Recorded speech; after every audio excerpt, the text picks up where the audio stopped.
The final bet begins. Mark Zuckerberg didn't set out to become the face of the internet. He was just a college kid in a dorm room, shy, focused, brilliant, chasing an idea, not for profit, not for power, but because he loved to build. In 2004, that idea became Facebook, a platform that started as a social experiment and exploded into a global revolution. But this isn't a story about Facebook. This is a story about the man behind it, and the moment he walked away from everything he built to bet it all on something no one could see. This is the story of Mark Zuckerberg's final bet, the birth of Meta, and the question that could define a generation: can he really build the future? For nearly 2 decades, Zuckerberg's name was synonymous with the digital age. He became a billionaire before he was old enough to rent a car. He reshaped communication, marketing, politics, and privacy. He had the money. He had the power. He had the legacy. And yet, in 2021, he shocked the world. He didn't just change the company, he changed its entire mission. Facebook became Meta, the mission, not just to connect the world, but to build a new one. A virtual, immersive universe where presence, not pixels, would define interaction. To many, it sounded like science fiction. To investors, it felt like financial suicide. Zuckerberg had already conquered one digital empire. Why gamble at all? Because deep inside him was a conviction stronger than fear, a belief that standing still was a greater risk than moving forward. This was not a man running from the past. This was a builder running toward the future. He knew the critics would come. He knew the headlines would mock him. He knew the world might not understand. But Mark Zuckerberg had never waited for the world to catch up. He would rather shape the future than be defined by it. And so he bet everything. His reputation, his fortune, and the future of one of the most powerful companies on Earth, on a vision so bold, so misunderstood, that it almost broke him. This is that story.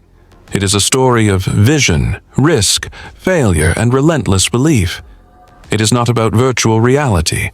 It is not about social networks.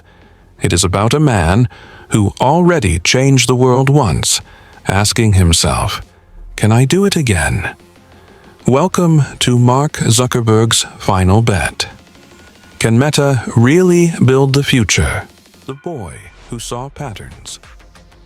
Before he was the CEO of a multi-billion-dollar empire, before he was even the creator of Facebook, Mark Zuckerberg was a boy from Dobbs Ferry, New York. Born in 1984 in a middle-class family, Mark was the son of a dentist and a psychiatrist. But from an early age, it was clear that his mind worked differently. He didn't just learn fast, he absorbed. He didn't just follow rules, he rewrote them. At the age of 12, Mark created a messaging program for his dad's dental office. It was called ZuckNet, and it allowed the receptionist to ping Dr. Zuckerberg when patients arrived. It wasn't just clever, it was intuitive. It solved a real problem, and that would become a theme throughout Mark's life.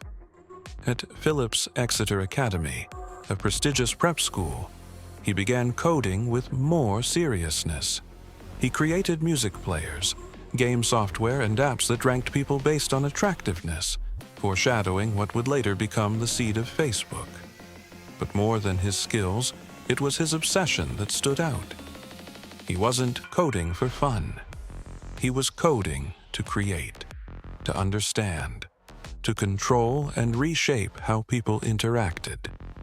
At Harvard, surrounded by elite minds and traditional ambition, Mark stood out. Not because he was louder, but because he was clearer.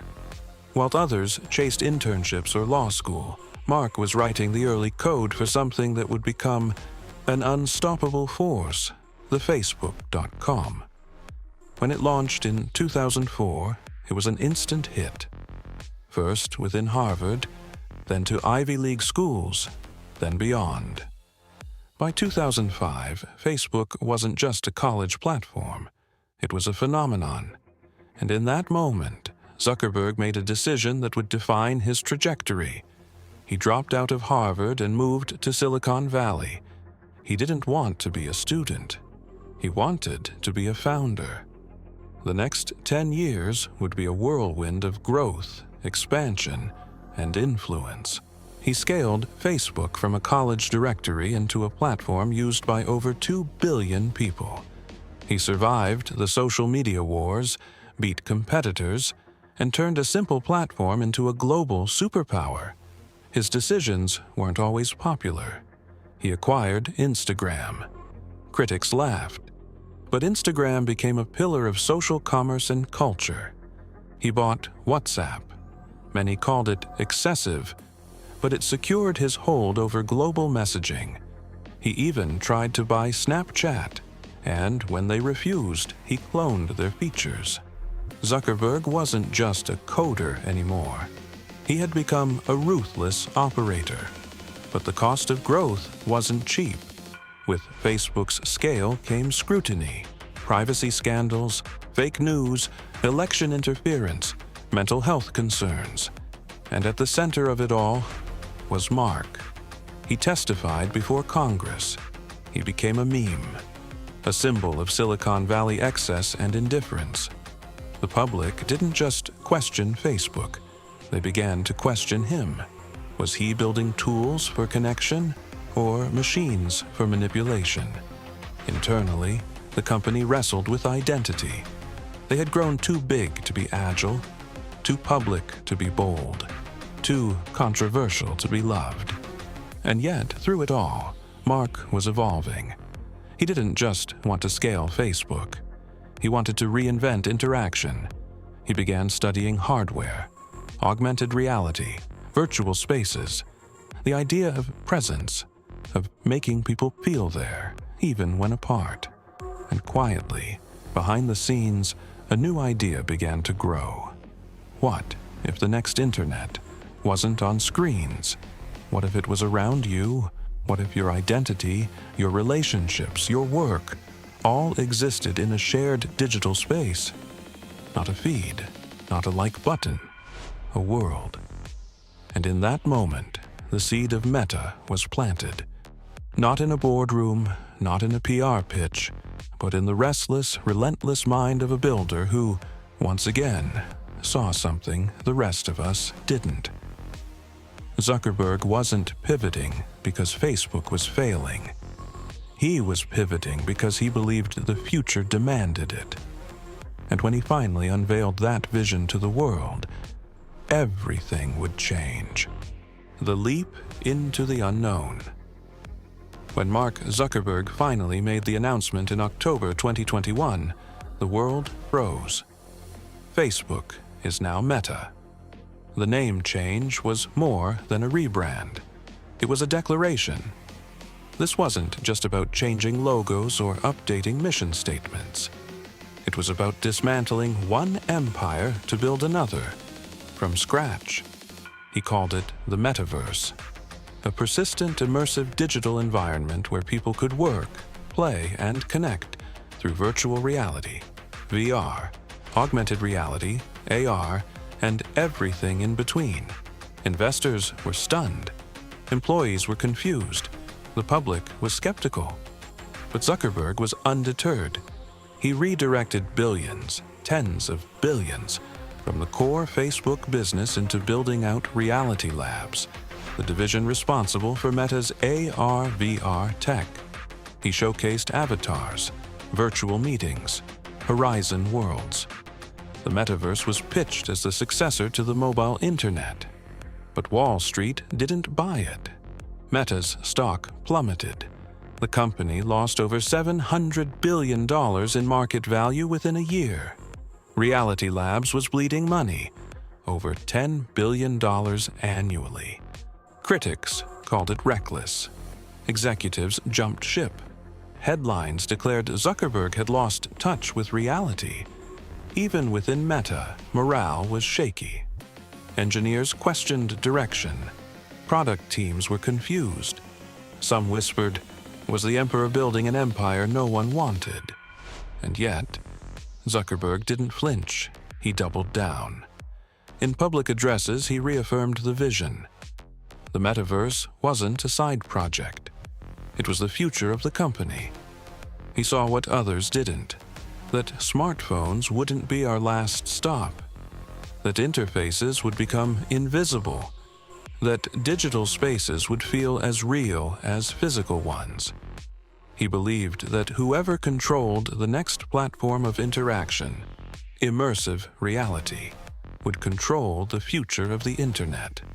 To him, it wasn't just business, it was destiny. And so, even as profits plunged and critics mocked, Mark kept building. This was the moment. Not just of financial risk, not just of public humiliation, but of pure visionary courage. He wasn't following trends. He was trying to make a new one. And in that bold, lonely pursuit, he found himself more vulnerable, more criticized, and more determined than ever before. The turning point. By late 2023, the storm clouds around Meta had not cleared. The media narrative painted a familiar picture. An empire in decline, a CEO out of touch, a vision too abstract to work. But something was shifting, not in headlines, but in silence. Behind the scenes, the technology was evolving. The Quest line of VR headsets had improved dramatically. Mixed reality features allowed users to blend digital and physical worlds. Meta's advances in hand tracking, spatial audio, and photorealistic avatars weren't just demos, they were breakthroughs. And in a surprise twist, enterprise clients began paying attention. Companies started holding meetings in Horizon workrooms.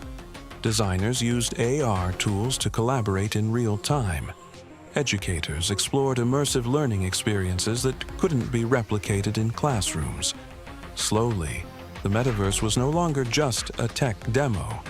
It was becoming useful. At the same time, Meta's AI capabilities surged. Its language models began rivaling the best in the world. Personalized assistants, smarter feeds, more intuitive tools. AI wasn't just supporting the Metaverse. It was becoming its engine. Zuckerberg began reframing the narrative. This wasn't a bet on VR goggles. It was a bet on the convergence of human experience and digital possibility. And then, perhaps the most unexpected shift of all, Apple entered the space. In 2024, the launch of the Vision Pro validated Zuckerberg's vision. The world suddenly took immersive computing seriously. The conversation changed overnight. What once sounded like science fiction now had credibility. Zuckerberg wasn't alone anymore. The competition forced focus. Meta cut costs, streamlined teams, improved product cycles. In public appearances, Mark was sharper, humbler, and more pragmatic. Less of a prophet, more of a builder again. He admitted the mistakes. He acknowledged the skepticism. But he never backed down from the mission. By 2025, Meta's stock began to recover. Developers returned to the ecosystem. Partnerships formed. And, for the first time, people began asking not if the Metaverse would happen, but when. Zuckerberg never claimed to have all the answers. But he understood one thing better than most. True innovation always looks like insanity, until it works. And sometimes, to lead a revolution, you have to go first, alone. The builder's dilemma. It's easy to celebrate the visionary after they win. It's harder to understand them when they're still building. Mark Zuckerberg is still building. The story of Meta is not one of triumph or collapse, not yet. It's a story suspended in time, a high-wire act between genius and gamble. The metaverse hasn't taken over. Virtual worlds aren't mainstream. Reality Labs still bleeds billions. But something has changed. Zuckerberg, once the king of social media, has become something rarer. A founder willing to risk relevance for reinvention. In 2023, after years of backlash and skepticism, the winds began to shift.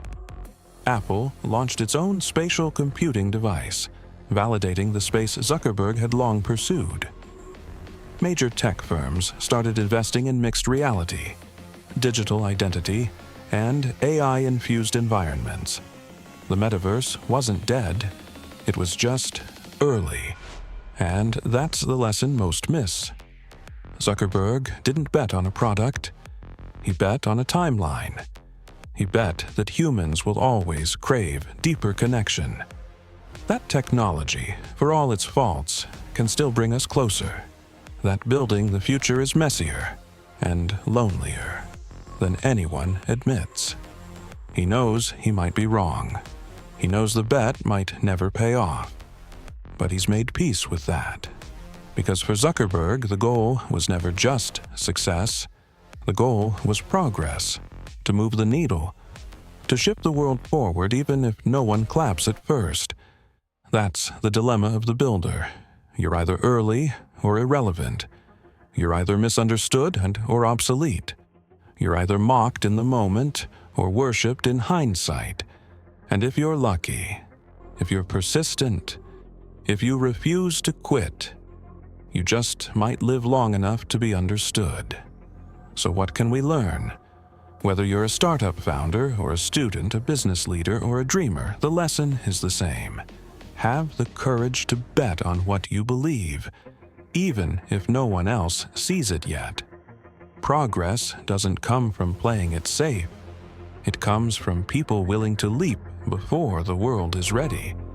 Mark Zuckerberg leaped, not because he had to, but because he chose to. Because builders build, even when it hurts, even when it fails, even when the world says no, especially then. So the question isn't, will Meta win? The question is, what kind of world gets built when people like Mark don't stop trying? That is the final bet, and it belongs to all of us.